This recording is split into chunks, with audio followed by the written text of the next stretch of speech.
And we're back, we're outside. It's time to do a photogrammetry capture example. I have another shoe. I like using shoes because they are easy to capture photogrammetrically, especially athletic shoes like this one. They tend to have fabric, rubber pieces, and materials that overlap. They have a tongue, they have shoelaces, and they're an easy first capture subject for somebody who's learning photogrammetry, and everybody has a shoe, so you can easily replicate what I'm about to do. The other reason I like using a shoe is because shoes tell stories, because everybody has shoes, and lots of us have shoes for different purposes. So this is my shoe. This is the shoe I use for mountain biking.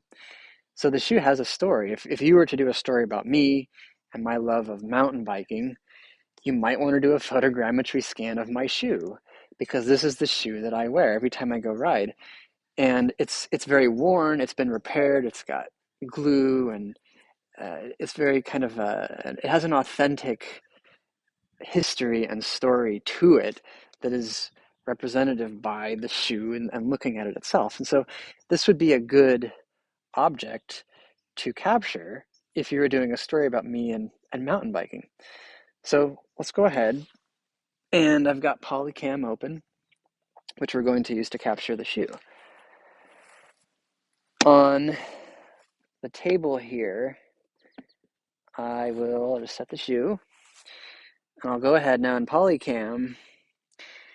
There are a couple modes. I'm using an older iPhone 8. It does not have the LiDAR mode, so we would not use that anyway because we're doing photogrammetry. So of course we're going to use the photo mode.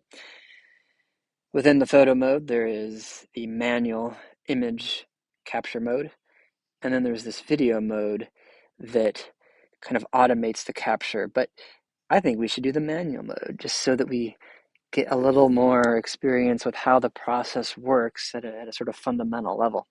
So what I'm going to do is I'm going to start low. And with my shoe here, you want to fill the frame with your subject. So I'll go ahead and begin to capture. And you can see it starts to collect the images. And I'm just going to go around my shoe like this, capturing it. And I'll flip it over here and just keep going. So I'm basically just focusing on the side of my shoe right now, going around, taking pictures as I move.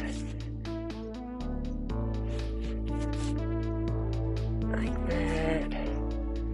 Take another picture just for good coverage. And basically we just keep going around.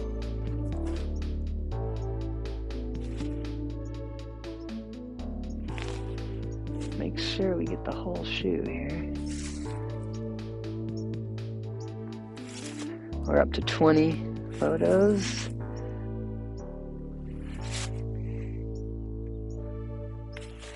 And we're getting back to the origin where we began. Okay. All right. So now what I do is, after we've kind of made a pass that's real low, kind of going around like so, I'm now going to come up a little bit higher. So we're now getting a different perspective of the shoe, starting to see the inside, the shoelaces from a different perspective. And so I'll continue the tapping there to get better exposure level. Okay, keep going around. Higher level now.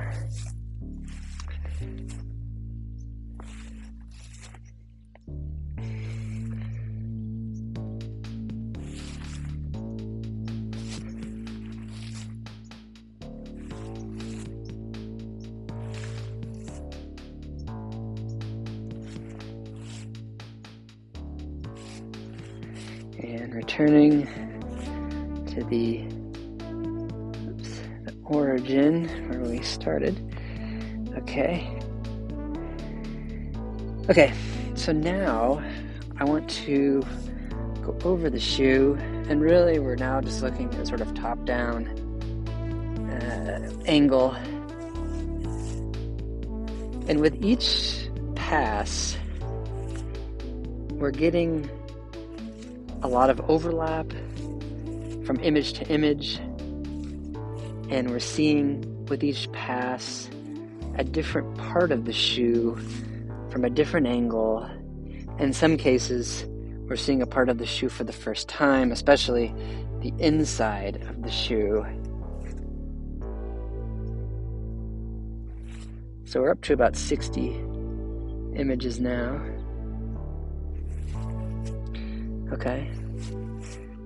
And I'll come right over the shoe on the top.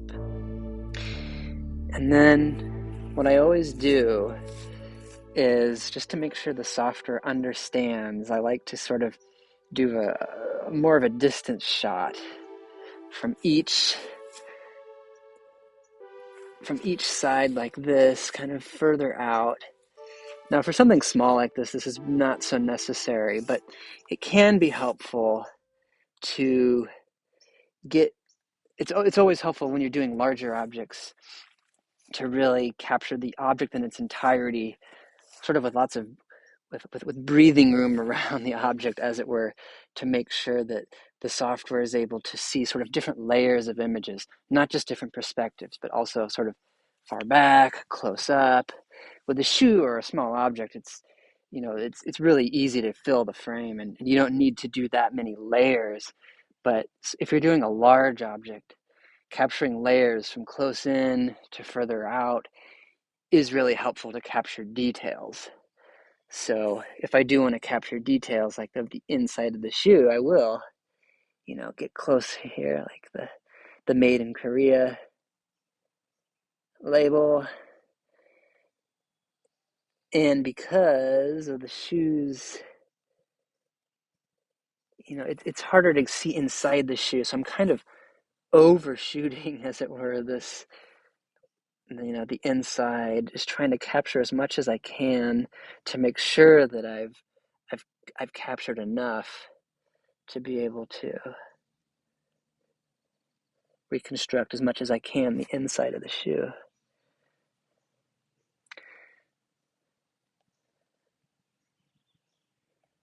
Okay, so we're at 93 photos, and we'll go ahead now and hit done.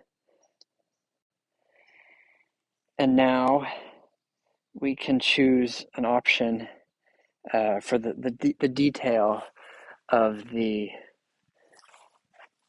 reconstruction. You can learn more about the different options here. I'll go ahead, just for the sake of this example, and do an optimized model. And then you hit the upload and process button, and then make sure your phone doesn't go to sleep at this point. Otherwise, the upload will fail. And so now the photogrammetry reconstruction of the shoe will happen on Polycam servers, and we wait. We wait until it's done. Okay, and we're back.